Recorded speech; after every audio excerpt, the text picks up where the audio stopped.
Part 10. What really happens during downtime.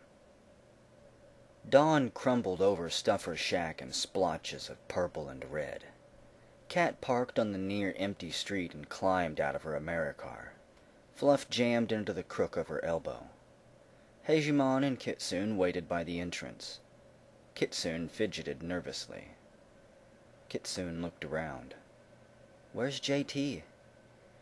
"Oh, he tore his stitches getting out of the underground last night.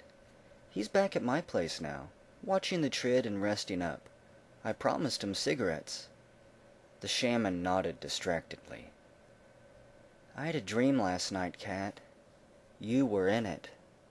Cat shrugged and suggested, "You're welcome?" "I meant I had a dream about my spirit totem. Fox told me to warn you. She said the eyes lie to the heart, and that you would know what that means." I don't know. I might have read it on a greeting card once, but thanks for the message." Cat smiled and triggered the sliding doors. Kitsune and Hegemon trailed behind, whispering conspiratorially.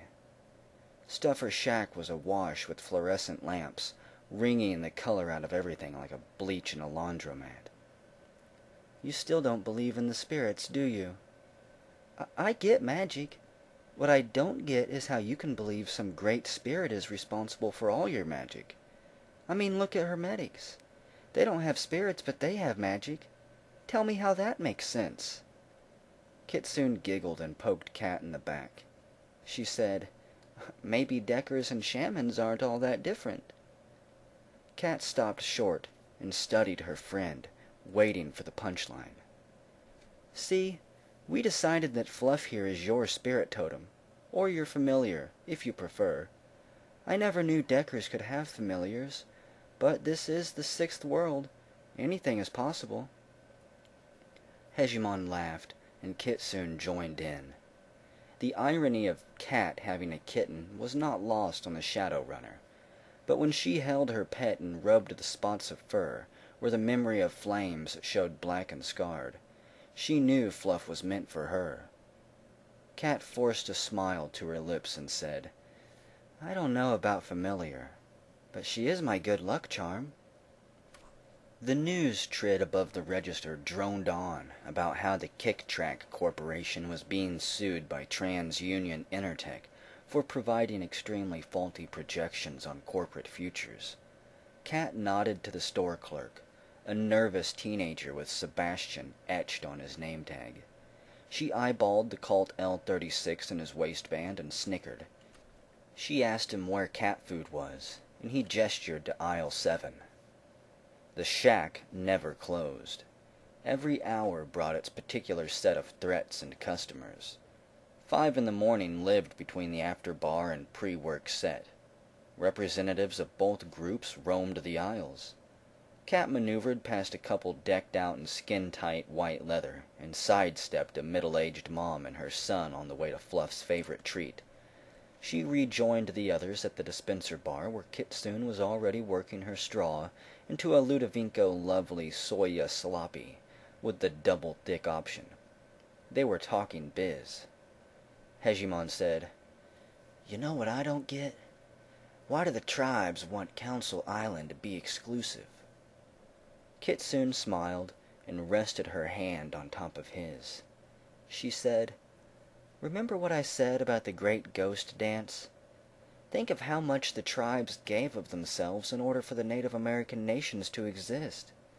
Don't you think they deserve something private and special that belongs only to them?" "I'm saying once you start making things exclusive, you start alienating a large part of the people you're trying to impress. I believe in compromise.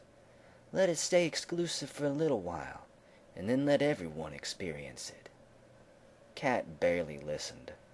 She didn't have a stake in the argument. As she watched the two argue, a troll lumbered up to the nearby synth-meat hot dog dispenser. He was so tall that he had to bend over to avoid bumping his head on the yummy burger sign overhead.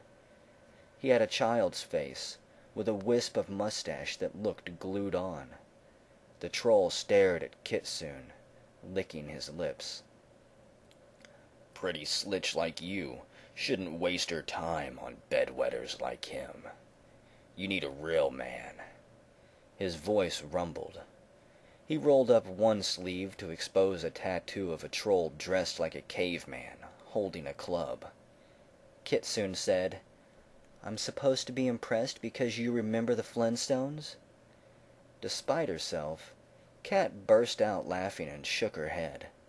It was the first time the troll noticed her standing there. A look of slack-jawed amazement fell over the troll's face, and then he turned and ran out of the store without another word. "What was that about?" Hegemon whispered, glancing down the aisle after the fleeing troll. "Oh, I have that effect on men." Kat shrugged and set Fluff down on the ground to pour herself a soycaf. She felt the explosion before she heard it. The force of the blast rattled the soycaf dispenser, spilling hot liquid all over her hands. She stumbled backwards and turned towards the source of the blast. Smoke filled a gaping hole where the far side of the store had been. Fluff wailed and arched her back. The other customers ran screaming towards the back of the store. 4 orcs and Kitsune's troll admirer stepped through the smoke. The leader had a pink mohawk and a black eye. He pointed at Kat when he said, "Give us the Slitch Decker, and nobody gets hurt." "You have got to be joking," Kat said, but nobody smiled. The orcs were armed with brass knuckles and pistols, and the troll dragged out a sword that had to be as long as Kitsune. Trembling slightly, Hegemon backed towards Kat. "Hand-to-hand combat really isn't my thing. I run the Matrix, Hegemon. Why do you think JT calls himself one-man army?" "Well, he isn't here now." The Crimson Crush gangers strode forward, 3 taking up a flanking position 1 aisle over, while the sword-wielding troll held his ground, blocking any possible escape. "Kitsune." The fox shaman furrowed her brow. "There's too many of them for a mana bolt. That cannot be your only offensive spell." Kitsune glared at her, but quickly turned her attention to the aisles next to the flanking gangers. She gritted her teeth. A crack, like a rock breaking, stopped the gangers in their tracks. They looked around as they heard the second crack, and then the third. Slowly it dawned on them that the aisles themselves were toppling over, as if pushed by invisible hands. The gangers watched in horror as the racks cascaded towards them. Soy pasta boxes and canned soups rained upon them. "Nice spell. What do you call it?" "Ram."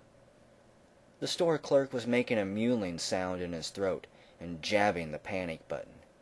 He never even drew his Colt L-36. Hegemon walked over, pointed at the downed gangers, and said, "I just need a pack of smokes. The rest can go on their tab."